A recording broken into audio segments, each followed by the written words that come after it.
Hey ladies, how you doing? So I want to come in really quick and share with you 5 self-care tips that you can do right now at home. And I pretty much geared these towards anxiety and depression because that's something that I deal with. But you don't have to have anxiety and or depression. You can just be just regular old, as they say, regular old, regular. But if you need ways to calm down, bring yourself back to, and all that good jazz, here are 5 things that I have done, I continue to do here and there, and some things that I do now. And one of these things I'm doing right now as I'm talking to you. So I'm going to share that to you. So I have everything listed right here. So if I'm looking down, I'm just looking at, my little 5 self-care ideas. First one is eating healthy.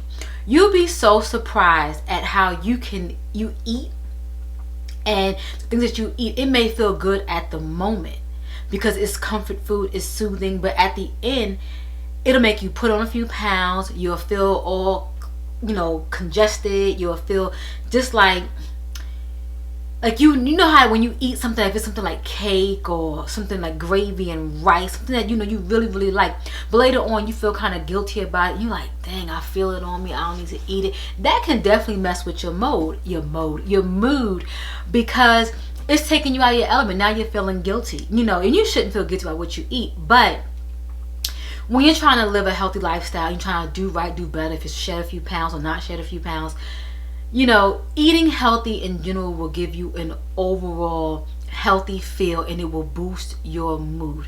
For me, I love food. Do I eat things I'm not supposed to eat? Absolutely. Do we all do that? Absolutely. Do we pay for it at the end? Absolutely. But I know when I can eat it. I know how far apart I can eat something else. I pick and choose when I want to eat certain things, because if I eat constantly how I really want to eat, whew. So now I can't do this type of thing. I have to, kind of scale back a little bit. But eating healthy, meal prepping, and what else did I write down here? And when I mean like real healthy meals, a lot of people don't like to eat real healthy in regards to like baked chicken, grilled chicken. Sometimes you can't have that baked chicken with the gravy, or the baked chicken you don't got butter in the pan and you trying to make it all juicy. You gotta just put it in there and let the juices from the chicken do what it do and call it a day. Eating fresh fish, veggies all day, a lot of water, scaling back on that juice, that soda, stay away from that processed food. I had to stay away. I love like cold cuts, lunch meat, however you call it. I love it. I love a good deli sandwich.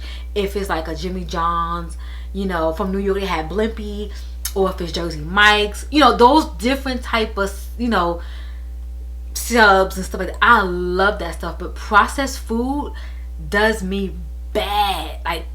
And that type of processed food does me bad. So even like I like salami or pepperonis, even that does me bad. So I have to be very very mindful of what I eat. But I love it. It's comforting to me, and I can eat it and have a good time. But yeah. Next up is something I always mention, and it's journaling. Journaling is very soothing. It's a self-care. It's a self-care tool for me. And like I said, I struggled in the beginning with journaling, because it was like when your mind races so much, and when you have so much to say, so much going on up in this good old brain of ours, sometimes we go so fast we can't even get it down on paper as fast as we think it. So it's good to kind of like slow down a little bit and just put it down, and you feel like you just pretty much emptied yourself, for lack of better words, because you got it all out of here, rolling around, just taking up space, taking up energy, making your thoughts go crazy. And I'm a thinker. Sometimes I think so hard, or I think too much, and it's so far off of what the reality is. So it's good to kind of take a lot of those things out your head, so you won't have all that there. Journaling is really good. And again, I've mentioned always before, you don't have to journal every day. Just journal when needed, and that's the good thing. Okay. Exercise, yoga, Pilates. I recently thought about getting back into Pilates. Some of you that may or may not know, I used to do Pilates a lot. Really enjoyed it. Very relaxing. And I should have kept it up, because maybe if I would have kept it up, I probably wouldn't have dove deep into having anxiety, because I didn't have anxiety back then. Maybe I didn't even realize it. I didn't pay attention to it. I think the pandemic made it more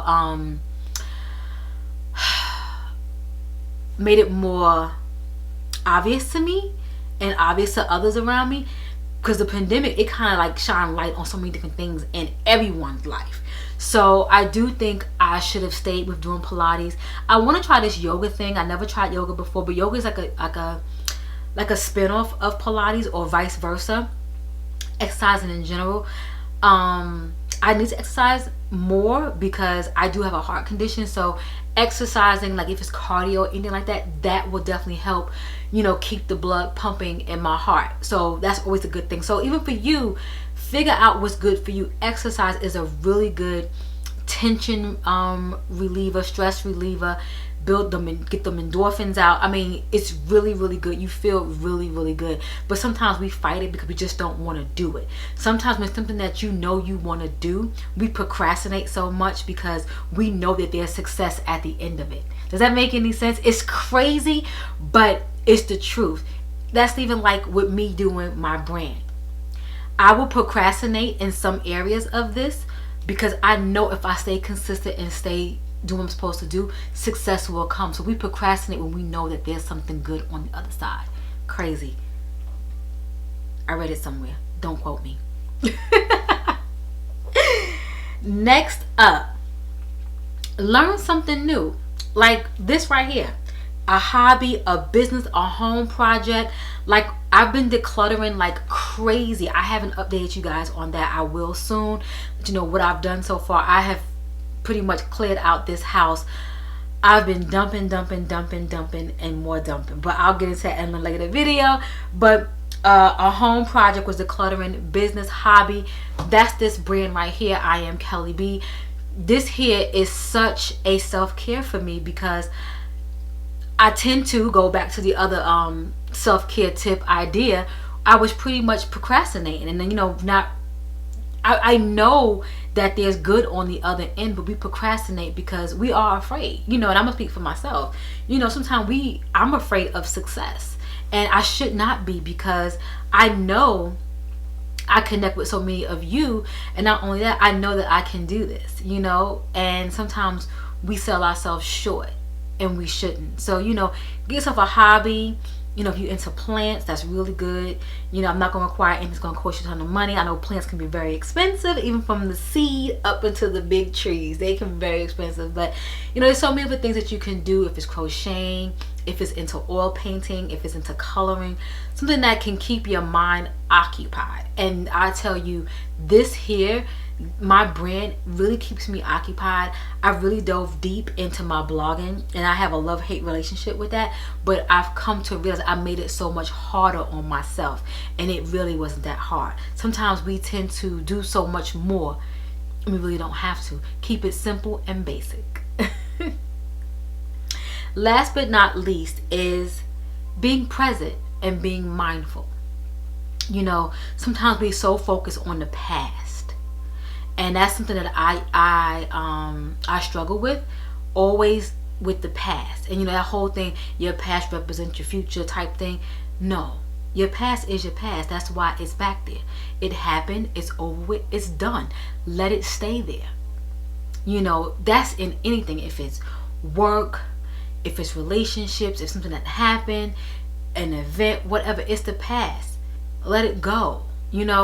Move on to fresh, new.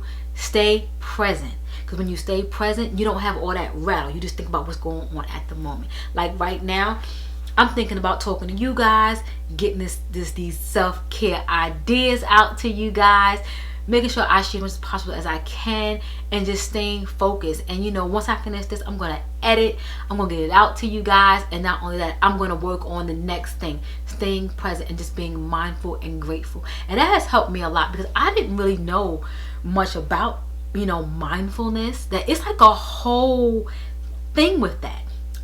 Take a moment one day and type in how to be mindful in Google or YouTube, matter of fact, It's a whole world. But I learned about it in therapy, because once I released so much to my therapist, and he told me, he said, you let your past hold you. Don't. And you let things and people hold you. Don't. He said, you got so much going on. Focus on the present. Be mindful. And I was so confused when he said that. I was like, be mindful. So you know me on the side with the phone during my whole therapy session. I'm like, something so simple can be so hard to someone who is so caught up in the past, which was me. And that's just being honest. So you can be mindful, and that can be such a great self-care to yourself. You just realize how we hold on to so much, worrying about where we were at one point in our life, and it may have been hard, and we're worried about what's going on now, and we don't want what happened before to be in our present. So we're trying to make sure that we do right, so our future and our future and what's coming up can be so good. Focus on right now. If you focus on right now, the future will be good, because you're setting that path. Just stay in the present. And that's what I had to do. I hope I explained that good. If I didn't, I will explain more in future videos, because again, I'm learning as well, and I want to learn, and I want to share with you as I learn, because I felt like once I got into therapy, it was so many things that I can share with you guys and how I benefit from it. It was just so amazing. And I know there's someone just like me out there that's like, wow, you know, I'm going to take this on. I'm going to try this with Keli. So I hope you enjoyed. I hope you took something away from it. And if you are familiar, I'm going to stick with the last one. If you're familiar with mindfulness, please let me know. Let's chat about it. If you want me to do more videos about it, you know, even I got something coming up in regards to like meditation. We're going to get into all of this, honey, because it's all about self-development. All of that. Personal development is different. Look it up, y'all. Personal and self is different. So look it up. Figure out where you stand on the line. I particularly like self-development. So yeah. But I'm not gonna keep you guys too long. I just want to come in here and share those 5 self-care ideas that you can start now at home. And if you have anxiety, or you deal with anxiety and depression like myself, try these out, kind of calm yourself down, and you'll be great. Easier said than done, but try it out, okay? So I want to say hey to all my new subscribers, hey to all my loyals. Thanks for hanging out, man. Catch you next video. Bye.